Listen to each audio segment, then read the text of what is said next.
কি ব্যাপার রে, কালু এখনো স্কুলে আসলো না কেন? দেখ, ঠিক চলে আসবে হয়তো। সবাই চুপ, স্যার আসছে। Sit down, sit down. কথা কি কানে যায় না? আমি সিট ডাউন বলছি আর তোরা দাঁড়িয়ে আছিস। বস। স্যার ভেতরে আসতে পারি? Come in, come in. You are late, why? Sir রাস্তায় আসার সময় আমার মোটরসাইকেলের চাকাটা কাদায় আটকে পড়েছিল, তাই লেট হয়ে গেল। No no no, tell me in English. তুই যে কথাগুলো বললি সেগুলো ইংরেজিতে বল। স্যার when I স্কুলে কামিং, মাই মোটরসাইকেলের চাকা ওয়াজ পোরিং ইন কাদা, নো নরিং চোরিং, অনলি ভুম ভুম সাউন্ড করিং। কি সাংঘাতিক ইংরেজি রে বাবা! এখন আমি বুঝতে পারছি তোদের ক্লাস থেকে যাওয়ার পর ইংরেজি স্যার কেন প্রতিদিন অজ্ঞান হয়ে যায়। মেয়ে বস, আজ যদি পড়ানো হয় তাহলে কিন্তু আমি পে দিয়ে লাল করে দেবো তোদের আজ। তোদের যে আগের দিন রচনাগুলো পড়ে মুখস্থ করে আসতে বলেছিলাম, মুখস্থ করে এসেছিস তো? হ্যাঁ স্যার, মুখস্থ কেন, একদম ঠোঁটস্থ করে এসেছি। বললুন কোন রচনাটা বলতে হবে? এ বেটা তো আগের দিন এক বাঘ দিয়েই সব রচনাকে গিলে খেয়েছে, আজ আবার কি পড়ে এসেছে কে জানে। ওর কনফিডেন্ট লেভেল দেখে তো ওর মতি গতি বেশি ভালো বুঝছি না। তোকে পরে ধরছি, বাকি সবার খবর আগে শুনি। এই ঘেটু, তোর কি খবর রে? পড়ার কথা শুনেই তোর মুখটা কেমন কিসমিসের মতো চুপসে গেল কেন? স্যার, কাল আমার বাবার সম্পত্তি 2 ভাগ হলো, তাই বাড়িতে অনেক লোকজন ছিল, তাই পড়তে পারি নাই। বলিস কি, তোর বাবার সম্পত্তি 2 ভাগ হলো মানে? ব্যাপারটা একটু বুঝিয়ে বলতো। স্যার, কালকে আমার আরেকটা ভাই হয়েছে। এতদিন আমার বাবার সম্পত্তির ভবিষ্যৎ মালিক আমি একাই ছিলাম। কাল আমার আরেকটা ভাই হলো, তাহলে আমার বাবার সম্পত্তি 2 ভাগ হয়ে গেল না? কি বিশ্রু ছেলে রে বাবা! বস বস, এই বয়সেই সম্পত্তির ধান্দা। পেশি, তোর কি খবর রে? রচনা পড়ে এসেছিস তো? স্যার কালকে আমাদের বাড়িতে আমার স্মল মাদার এসেছিল, তাই পড়তে পারিনি। স্মল মাদার মাদার মানে? স্যার ছোট মামা, স্মল মানে ছোট আর মাদার মানে মামা। ইংরেজি স্যার আমাদের ইংরেজিতে কথা বলার চেষ্টা করতে বলেছে, তাই আমি ইংরেজিতে বললাম।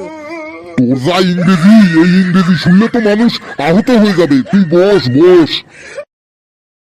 বাবা হাবলু, তুই পড়ে এসেছিস তো? কাল স্যার বৃষ্টিতে ভিজে সর্দি লেগে গেছে, তাই পড়তে পারিনি। তুই আবার বৃষ্টিতে ভিজতে গেলি কেন?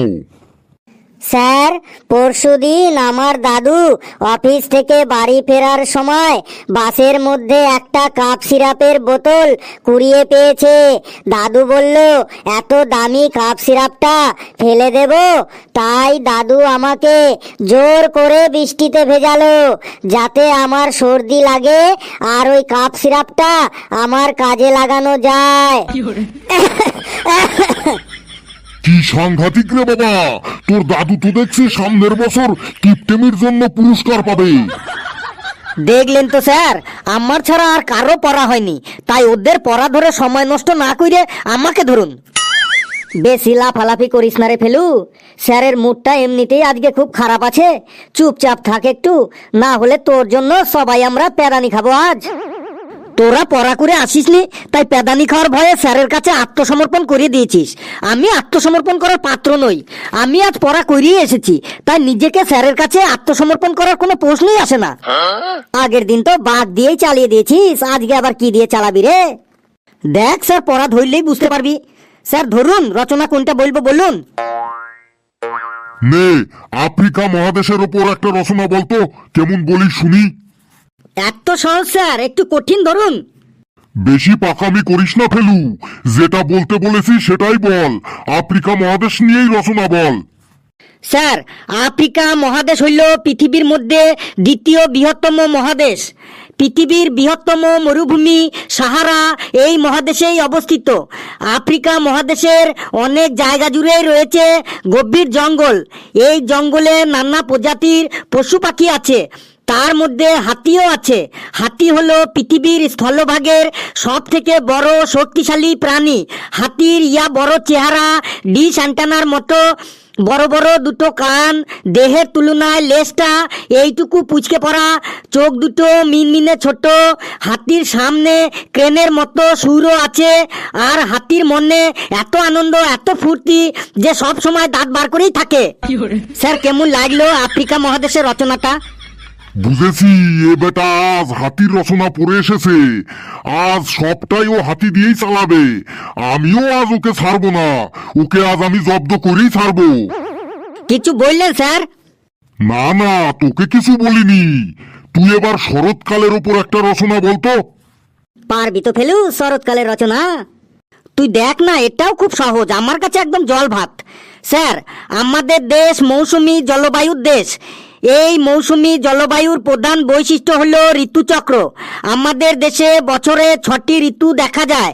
তার মধ্যে একটি ঋতু হলো শরৎ ঋতু বা শরৎকাল। এই শরৎকালে আকাশ পরিষ্কার থাকে, ঘাসের ওপর শিশির পড়ে, চারিদিকে কাশ ফুল ফোটে। এই শরৎকালে বাঙালির শ্রেষ্ঠ উৎসব দুর্গাপুজো হয়।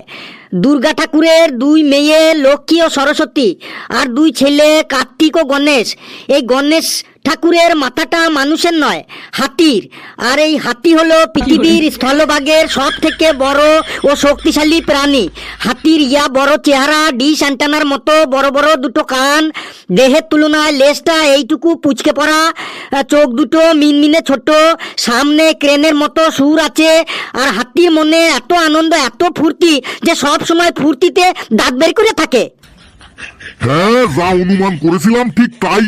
বেটা হাতির রচনায় পড়ে এসেছে। এবার ইতিহাস থেকে রচনা ধরবো, দেখিও কি করে।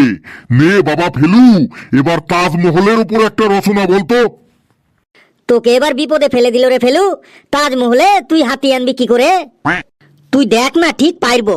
স্যার, তাজমহল হইল পৃথিবীর 7টা আশ্চর্যের মধ্যে অন্যতম। এটি ভারতের আগ্রায় অবস্থিত।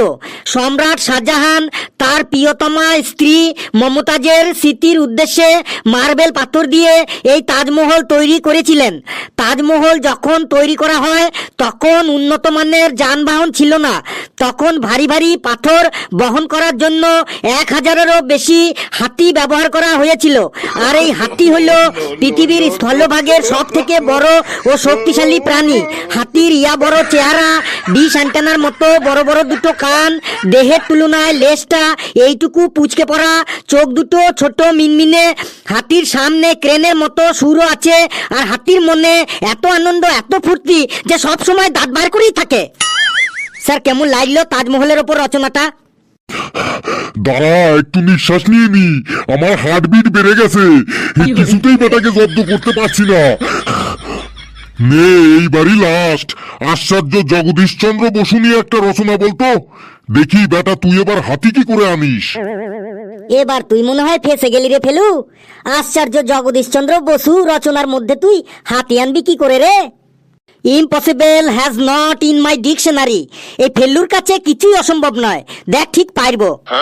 নে, স্যার, তাড়াতাড়ি আশ্চর্য বল। জগদীশচন্দ্র বসু ভারত তথা বিশ্ববিখ্যাত একজন প্রাতঃস্মরণীয় বিজ্ঞানী। তিনি প্রথম গাছ নিয়ে গবেষণা করে বলেন যে গাছেরও প্রাণ আছে। এই গাছের থেকে কাঠ পাওয়া যায়, আর সেই কাঠ থেকে চেয়ার, টেবিল, খাট, আলমারি তৈরি করার সময় কাঠের সাথে কাঠের জোড়া লাগাতে কাঠ মিস্ত্রিরা ফেভিকল আঠা ব্যবহার করে।